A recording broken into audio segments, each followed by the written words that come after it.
Alaikum wa rahmatullahi wa barakatuh. Praise be to Allah for allowing us all to gather here tonight, and also for giving me a really good car park out the front. Basically tonight I wanted to talk a little bit about my way to Islam. My dog died, which I was particularly upset about. I love that dog. And sadly I had a friend pass away. He had cancer, and I watched him slowly die over the period of about 8 months. I think at that stage I started to think to myself, is this really all there is? Is this all there is to life? We're born, we eat, watch TV, die, that's it? I was pretty unsatisfied with that explanation, so I guess I started a holy quest, and I started thinking, I'm going to find out for myself what the real truth is, the truth for myself anyway. So I went and spoke to my friend, this religious Christian friend of mine, and I said, look, I've investigated all the religions and I can't find what I'm looking for. And he said to me, well, what have you investigated? And I said, oh, well, look, I've investigated Christianity, I've investigated this ism, this, that, all the isms. And he said to me, you've actually missed out one. I said, no, I don't think so. I think I pretty much covered everything. He goes, well, what about Islam? And I went, Islam? Okay. Mate, they're terrorists. I'm not going to investigate Islam. No, they're crazy. No way, you know. But lo and behold, alhamdulillah, I found myself walking into Preston Mosque one day. I was very nervous parking my car in the car park. I thought it might explode. I walked in through the doors. I looked around. There was hardly anyone around. I thought, good.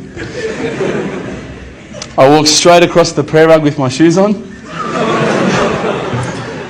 I walked straight past the brother praying. As he went into sujood, I almost stepped on his head. I had no idea, right? I walk across and I stopped. Abu Hamza came out of a door. That's the brother who just introduced us before, Samir.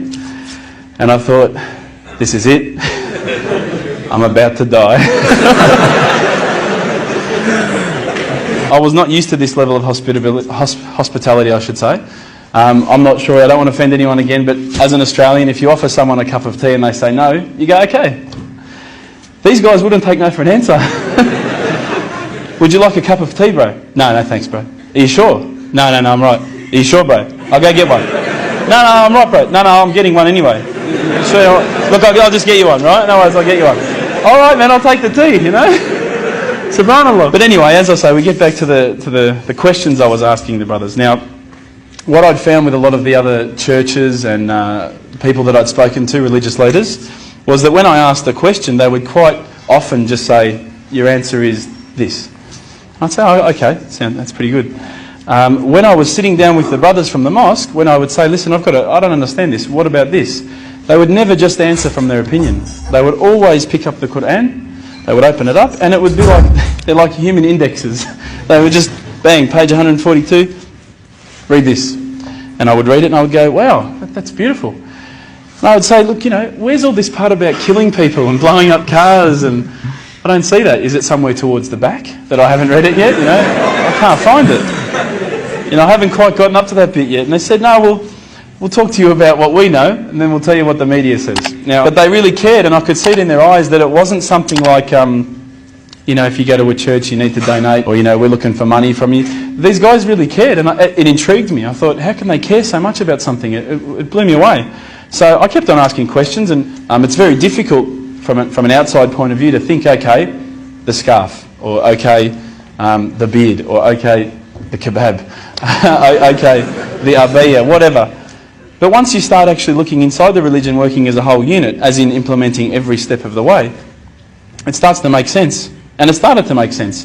One night, I was sitting at home. Now, I apologise to some people who may have heard this story. It's called the candle story. I was sitting at home and I thought to myself, I want to be, you know, one with myself again. I want to get closer to Allah. So I lit a candle. I opened the window. I had the blinds drawn. It was a nice night, a bit warm, you know. I thought this is about as spiritual as it gets, you know, a candle. The Quran. I'm sitting there reading, and I stopped and I thought to myself, look, this is the time. Tonight, Allah and me, we're going to have a bit of a conversation. We're going to, we're going to bond. All I need from you, Allah, is just a sign. Just a little sign. Look, nothing too major, just maybe a bolt of lightning.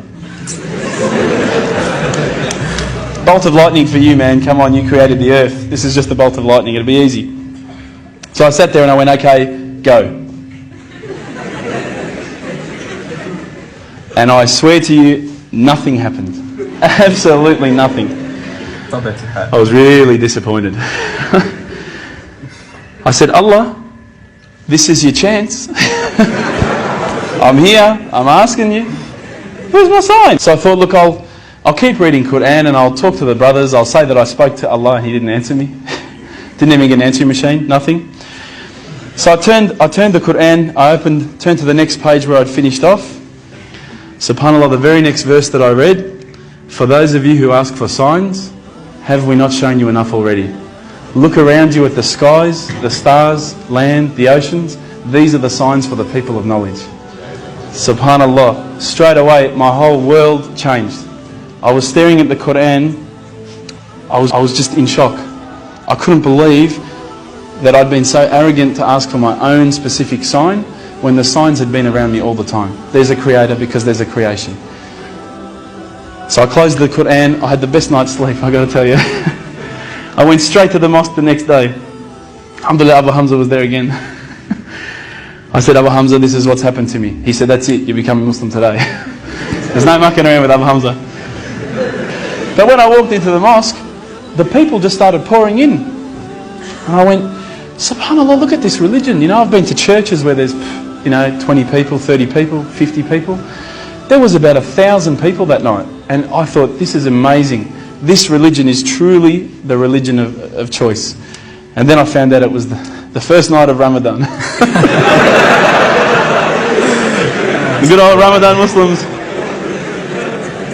But still it was nice. Started to say the words and all the fear went out of my body and out of my heart. Ashhadu an la ilaha illallah wa ashhadu an Muhammadan Rasulullah. And I felt like a shower had been turned on and my whole body had been flushed clean. And trust me, I needed to be flushed clean. I was standing up there.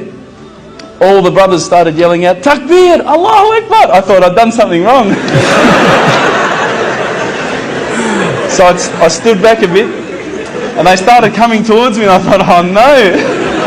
I'm pretty sure I said what he said. And they started hugging me and kissing me. Now I had never been hugged and kissed by that many men in my life.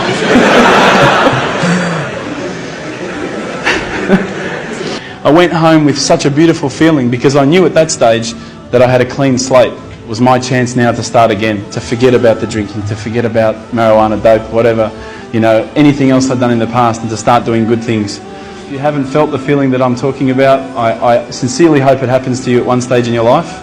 I encourage you to investigate all the religions and particularly Islam. I would say that one of my favourite verses, I'll end with this verse, is a particular verse that says, let there be no compulsion in religion because the truth stands clear from error. Assalamu alaikum.